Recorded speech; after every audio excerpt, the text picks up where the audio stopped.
This time of year, the month of Tammuz, coming close to Shiva Asar B'Tammuz, the 17th of Tammuz, when Yerushalayim began to be destroyed by its enemies, is not an easy time. Our goal is not to simply be mired in mourning. What we're supposed to be doing as Jews, as B'nai Torah, is to be thinking about what are the messages of Tammuz and how can we make ourselves better and worthy of the Beis HaMikdash. There's a very interesting piece from the Bnei Yissaschar about the month of Tammuz.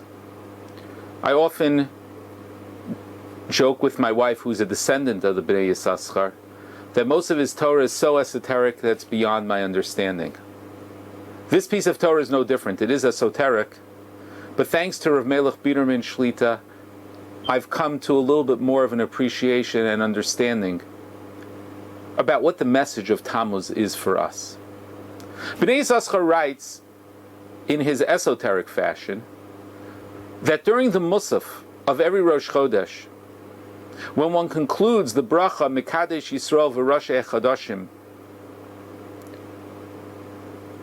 the central component of Tfilas Musaf, one should think of Hashem's name, that elevated name of Yud Kei Vav Kei, in different ways, corresponding to different sequences, hence the esoteric part of this Torah, that the Shem Hashem could be written out. For example, for the month of Nisan, the Bnei Yissaschar says, there, the sequence, one should think of the letters in its ideal way. The Yud, followed by the K, followed by the Vav, followed by the K again. However, most months are not the month of Geula, like Nisan is, and it has a different sequence and a different consequence. And each one of those sequences have profound messages about what the month is about. When it comes to the month of Tammuz, there the Bnei Yissaschar writes that the order is of the letters, and the way to be mechavein is the Hey followed by a Vav, followed by a Hey again, and then followed by a Yud. The name in its correct order, except for the first letter at the end. The Bnei Yissaschar also gives a siman that corresponds to that sequence of that month from a pasuk in the Tanakh. For the inverted Tammuz of the Hey followed by the Vav, followed by the Hey, and then by the Yud, he quotes a pasuk by Haman. Haman, who says, Kol ze einenu shaveh li.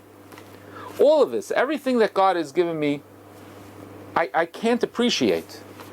All of the glory that Haman has, he can't appreciate because there's someone who doesn't give him the honor that he feels he deserves. There's something in his life that's missing. And the Bnei Yissaschar writes, the Seif Tevis, the last letter of the words Ze Einenu Shaveh Li is Hey Vav Einenu, Ze Einenu Hey Vav Shaveh Hey, and then Li is the Yud. Ad Kan Divrei Bnei Yissaschar. What exactly is Bnei Yissaschar telling us about the Avodah of Tammuz? So Rav Melech Biderman Shlita suggested that the pshat is as follows, a profound, profound idea. Tammuz is about us recognizing that we, as a people, are incomplete if we're not part, and we are not a giving part of Klal Yisrael.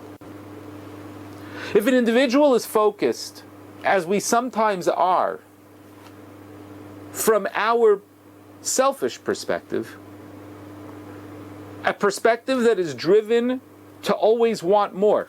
Chazal say, Mi sheyesh lamona roitzem masayim. Whoever has $100 wants 200. Whoever has a certain amount of kavod is looking for more kavod.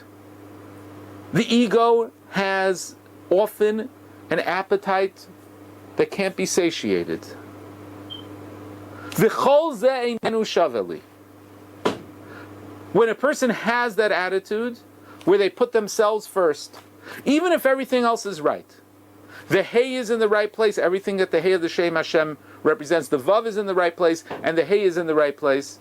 But at the end of the day, what they have is a attitude where they're never entirely satisfied and happy because they put themselves first. Kol zeh einenu shaveh li. A person will never truly be happy if they put themselves always first. There's always more that they're going to want. Always more.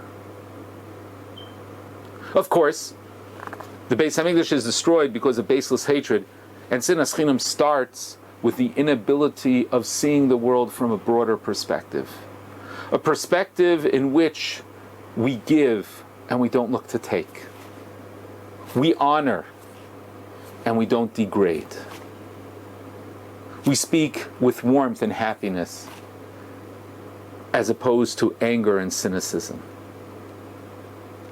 That comes about when the Yud representing Yisrael, Klal Yisrael, which for God, I may add to Rav Biederman's words, is in the forefront of his name. As the Nefesh HaChaim describes, that Yisrael v'oraisa v'kudsha brichu, Klal Yisrael is the critical component in making up the essence of everything that this world is. And Klal Yisrael becomes part of the Shem Hashem, Yisrael. When we put Klal Yisrael first, as opposed to our own personal and very mundane interests first, as opposed to our spiritual strivings as being part of the Jewish people first. And Rabbi Biederman added, and look at the order of the Shem Hashem, if we move these things around. Haman's attitude is, Kol zeh einenu shaveh li. He puts the li at the end. And Kol zeh, all of this, all of the Hey, the Vav, the Hey, all the bracha that Kadosh Baruch Hu has given us, he loses perspective because he wants more. But if you invert the order of the Shem Hashem in its right way, the way it's supposed to be, at the Chodesh of Geula, which Emir Hashem, Tammuz and Av will become quickly, then what one finds is an entirely different phenomenon. What one finds is the order goes like this. If you put the Rashi Tevos Basof, instead of Kol Zeh, Zeh Einenu Shaveh Li, you put the Li first, and you say Li, always focusing on me, Zeh Einenu Shaveh. It's not worth it.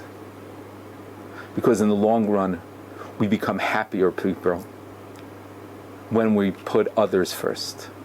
We become happier people when we put Klal Yisrael first.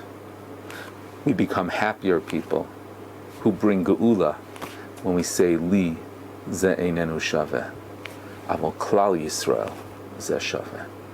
HaKadosh Baruch Hu should give us the siyata d'shmaya to be able to say that Klal Yisrael and Kvod Shamayim Zeh Shaveh. That's what's really important. And may we start slowly, maturely, and then b'siyata d'shmaya come to a place we'll be zoche to see once again the Beis HaMikdash in its glory, where the Yud is in its appropriate place, Yisrael's in its appropriate place, and it becomes part of the crown and glory of Kudsha Brichu, and the Shem Hashem is restored to the place and to the sequence that it's supposed to be.